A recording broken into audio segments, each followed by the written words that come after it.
కేంద్రంగా రాజధాని ప్రకటనతో సంతోషపడిన రైతులు భూ సమీకరణకు ల్యాండ్ పూలింగ్ చేస్తామని చెప్పడంతో షాక్ తిన్నారు. ల్యాండ్ పూలింగ్ విషయంలో ఇక్కడి రైతులు రెండుగా చీలిపోయారు. భూ సమీకరణకు కొంతమంది బాహాటంగానే మద్దతిస్తున్నారు. అయితే భూ సమీకరణను వ్యతిరేకిస్తున్న రైతులు మాత్రం ప్రాణాలైనా ఇస్తాం గానీ భూములిచ్చేది లేదని చెప్తున్నారు.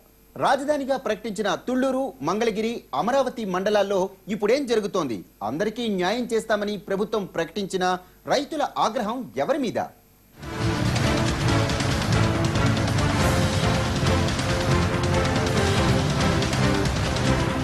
రాజధాని ప్రాంతంలో ప్రభుత్వ భూములతో పాటు నిర్మాణాలకు అవసరమైన భూముల కోసం ల్యాండ్ పూలింగ్ ను మొదలుపెట్టింది సిఆర్టీఏ.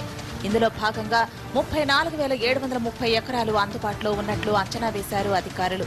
భూ సమీకరణ 3 మండలాల్లో జరుగుతున్న తుళ్లూరు రెవెన్యూ అధికారులు కీలకంగా వ్యవహరిస్తున్నారు.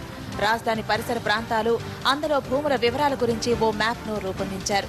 తుళ్లూరు మండలంలోని పెదపర్తి, వటమాను, అనంతపురం, హరిశ్చంద్రపురంలో అసెంబ్లీ, రాజ్భవన్, సెక్రటేరియట్ల నిర్మాణానికి అనుకూలంగా ఉన్న భూముల్ని గుర్తించారు. తుళ్లూరు మండలంలోనే 16 గ్రామాల రైతులు ల్యాండ్ పూలింగ్ కు అనుకూలంగా ఉంటే 5 గ్రామాల్లో రైతులు మాత్రం వ్యతిరేకిస్తున్నారు. తుళ్లూరు సమీపంలో రైతులు ల్యాండ్ పూలింగ్ కు సుముఖంగానే ఉన్నా పక్కనున్న గ్రామాల్లో పరిస్థితి వేరుగా ఉంది. తుళ్లూరు మండలంలో ప్రభుత్వ భూములు 22,000 ఎకరాలు ఉన్నాయని స్థానిక రైతులు చెబుతున్నారు. ఇందులో క్యాపిటల్ నిర్మాణం చేస్తే తమ భూములు తీసుకోవాల్సిన అవసరం లేదనేది వారి వాదన. ఎకరా, 2 ఎకరాలు ఉన్న రైతులు ల్యాండ్ పూలింగ్ కు భూములు ఇస్తే భవిష్యత్ ఎలా అని ప్రశ్నిస్తున్నారు. రాజధాని గ్రామాల్లో భూ సమీకరణపై రైతుల అభిప్రాయాలను సేకరించింది ఎన్టీవీ.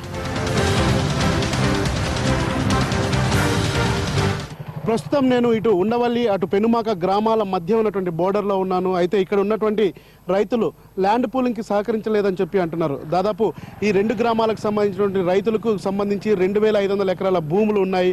అయితే ఈ భూములకి ల్యాండ్ పూలింగ్కి ఇవ్వమని చెప్పి కూడా ప్రభుత్వం కోరుతుంది.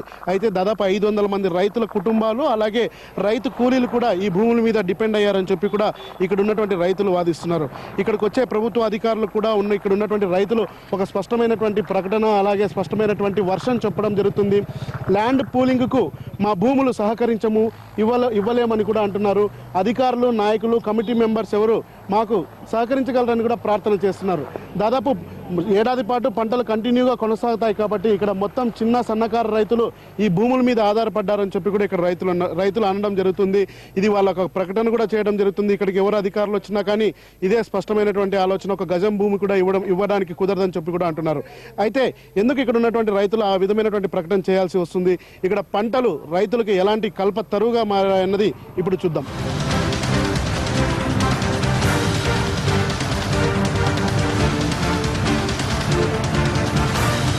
పెనుమా గ్రామంలో 13 ఎకరాలు ఉంది.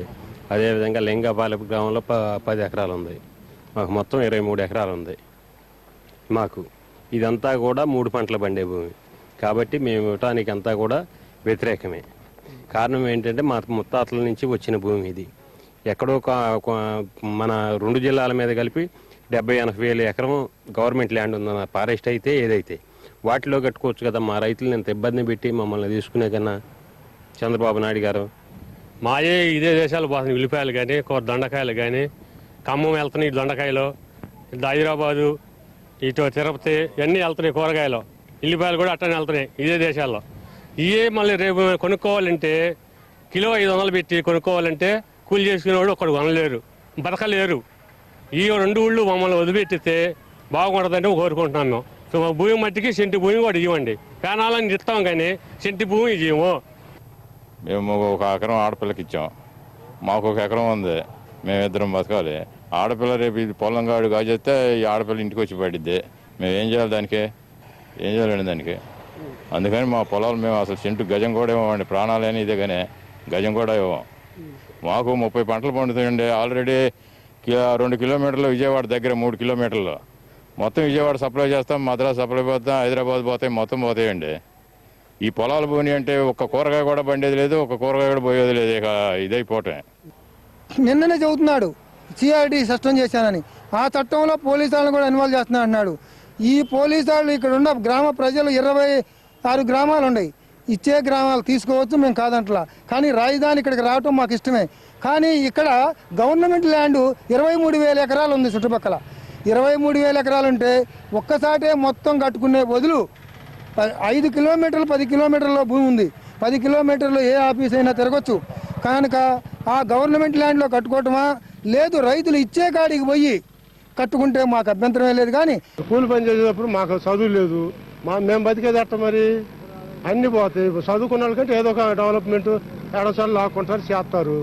మరి మేము కూలి పని చేసాం, కనీసం గేట్ల కాడకు కూడా మేము పనికిరాంగా, ఆ నెంబర్ చెప్పడానికి కూడా పనికిరాం. మరి మా పరిస్థితి మేము ఎటు బతకాలి?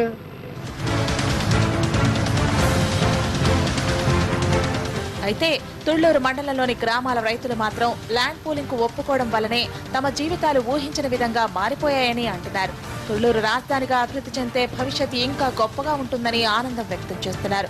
రాజధాని ప్రకటన చేయగానే మాకు విజయవాడ పరిసర ప్రాంతాలంటే దగ్గరలో ఇక్కడ మంగళగిరి కావచ్చు, అటు విజయవాడ అవతల కావచ్చు అవుద్దని అనుకున్నాం. కానీ ఇక్కడ కరెక్ట్గా ఇక్కడ మా తుళ్లూరు ప్రాంతం వెనక కాబడుద్దని మేము అసలు ఊహించలేదండి, కళ్ళలో కూడా ఊహించలేదు. ఇది ఊహించినాక మాకు చాలా సంతోషంగా ఉందండి. ఇప్పుడు మా అయినవాళ్ళు నేటివ్ ప్లేస్ అయినవాళ్ళు మాకు పొలాలు అవి ఉన్నాయి, చాలా హ్యాపీగా ఫీల్ అవుతున్నాము. ఇంకా మనం ఇప్పుడు ఇదివరకు 12 లక్షలు 10 లక్షలు ఉండేది మా పొలాలు, ఇవాళ 1.5 అంటే హ్యాపీగా కొనుక్కునే వాళ్ళు కూడా హ్యాపీగా వస్తున్నారు అనమాట. మేము అమ్మడానికి కూడా చంద్రబాబు గారి నమ్మకం ఉండి అమ్మడానికి కూడా మీకు ధైర్యం రావట్లేదు. ఇంకా డెవలప్ అయితే అని బాగా డెవలప్ చేస్తారన్న నమ్మకం పూర్తిగా మాకు ఉంది. భూ సమీకరణపై వ్యక్తమవుతున్న అభ్యంతరాలను పరిష్కరించేందుకు అధికారులు వీలైన మేరకు కృషి చేస్తున్నారు. కొన్ని ప్రాంతాల్లో బలవంతంగా భూములు లాక్కుంటున్నారనే విమర్శలు వినిపిస్తున్నాయి. ల్యాండ్ పూలింగ్ కు భూములు ఇచ్చిన రైతులు కూడా ప్రభుత్వం తమకు డెవలప్ చేసిన భూమి ఎప్పుడిస్తుంది, దానివల్ల కలిగే ప్రయోజనాలు దక్కేదెప్పటికీ అని ఎదురు చూస్తున్నారు.